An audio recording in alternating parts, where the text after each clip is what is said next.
আসসালামু আলাইকুম সবাইকে। আশা করছি তোমরা যে যেখান থেকে আজকে আমার এই ভিডিওটা দেখছো তোমরা সকলে অনেক ভালো আছো, অনেক আনন্দে আছো। মহান আল্লাহর কাছে প্রার্থনা করি তোমরা যে যেখানেই থাকো ভালো থাকো, সুস্থ থাকো। আর তোমাদের জন্য রইলো আমার অন্তর থেকে অনেক অনেক ভালোবাসা। সকাল থেকে আর আজকে ভিডিওটা শুরু করলাম, সকালে নাস্তা দিয়ে শুরু করেছি। এখানে সকালে আমি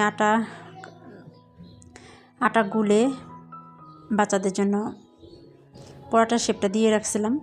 ওরা উঠতে দেরি করবে বলেই আর বানানো হয়নি। আমাদেরগুলো খাওয়া শেষ, কিন্তু ওদের জন্য রাখা হয়েছে। এখন ওরা উঠেছে, তাই ভাবলাম যে গরম গরম পরোটাটা ভাজি করে দিই। আর প্রথমে একটা কথা মনে করে দিই, তোমরা আমার ভিডিওটা যারা দেখা শুরু করবা তারা অবশ্যই একটা লাইক দিয়ে শুরু করবা। তোমাদের একটা লাইকের কারণে কিন্তু আমার এই ভিডিওটা অনেকের কাছে পৌঁছে যেতে পারে, তাই অবশ্যই একটা লাইক দিয়ে শুরু করবা। আর চেষ্টা করবা তোমরা ফুল ওয়াচ করে দিতে, কারণ ভিডিও কিন্তু একেবারেই মিনিটের সংখ্যা কম। তোমরা একটু চেষ্টা করো যে ফুল ওয়াচটা করে দিতে। আর এই তো আমি পরোটাগুলো বানিয়ে নিচ্ছি। প্রথমে দুটো বানিয়ে ভাজি করার পরে আবার বাকিগুলো বানিয়ে নিব। আর রোহানের পরীক্ষা শেষ, সাফিনের পরীক্ষা চলতেছে। রোহান তো এখন দেরিতে উঠে ঘুমের থেকে।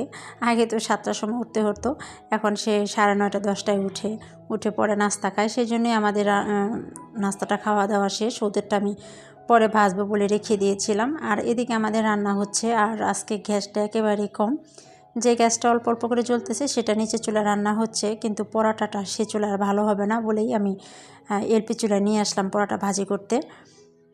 এই তো সাফিনকে রোহানকে দিয়ে দিলাম, বললাম যে তুমি একটা করে খেতে থাকো, গরম গরম আমি নিয়ে আসতেছি। সকালে নাস্তা শেষ করে দুপুরে খাওয়া দাওয়া শেষ। বিকেলবেলা আমার ভাসুরে মেয়ে আসলো, ব্যাগে যে বলতেছিলাম যে কী নিয়ে আসছো, পরে সে দেখালো ও কী করেছে আমাদের জন্য তেলেপিঠা বানাবে বাসায়। তেলেপিঠা বানিয়ে নিয়ে আসবে। এই মুহূর্তে কটা ভাজার পরে নাকি ওদের গ্যাসটা চলে গিয়েছে। পরে ও আমাকে ফোন দিল যে চাচাম্মা আপনাদের কি গ্যাস আছে? আমি হ্যাঁ। তখন জিজ্ঞেস করলাম যে কেন?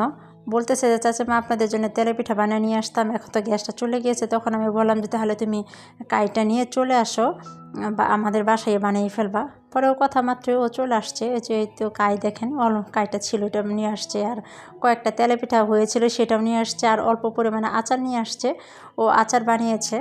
ও ভাবছে যে আচার আমরা খাবো না, সেই জন্য অল্প করে নিয়ে আসছে। বলতেছে যে যদি আপনারা খান তাহলে পরে আবার পাঠিয়ে দিব। আর এই তো তেলেপিঠা তো এখানে ভাজা শুরু করে দিলাম। আর তেলেপিঠাটা আমার খুবই পছন্দ, স্মৃতি জানে, আমার বাসুরি মেয়ে জানে।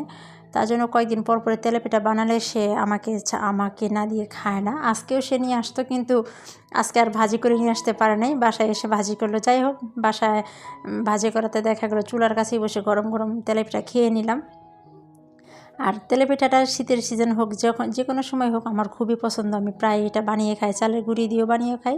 আবার দেখা যায় যে আটা কিংবা ময়দা থাকলেও আমি সেটা দিয়ে ওই তেলেপিঠা বানিয়ে খাই মাঝে মাঝে। আর কথা বলতে বলতে একটা কথা মনে করে দিই, পুরান কথাই আবার নতুন করে মনে করে দিই আপনাদের। আমার ভিডিওটা যদি আপনাদের কাছে ভালো লেগে থাকে তাহলে আপনারা চাইলে একটা লাইক দিতে পারেন।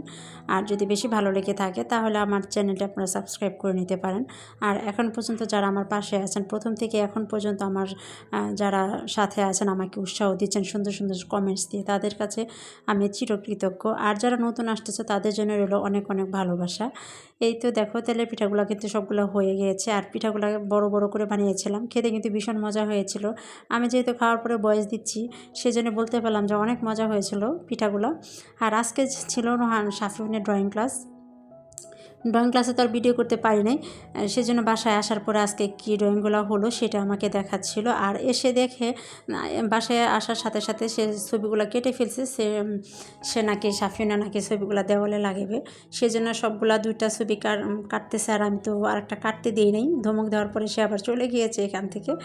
তো আজকেও আর্ট করেছে শীতকালীন সবজি, স্টিল লাইফ, আর ছিল শরৎকালের দৃশ্য। ওদের পরীক্ষাতে এই 3টা আছে, সেজন্য এই 3টা এখন রেগুলারে ওরা প্র্যাকটিস করতেছে। আর এই শরৎকালের দৃশ্যটা আঁকানো শেষ, কিন্তু বর্ডারটা এখনও করা হয়নি। স্যারের পরে বলছে যে বর্ডারটা বাসায় গিয়ে করো। এই তো সাফিনের ড্রয়িং মাশাআল্লাহ হাতটা আস্তে আস্তে সুন্দর হয়ে যাচ্ছে।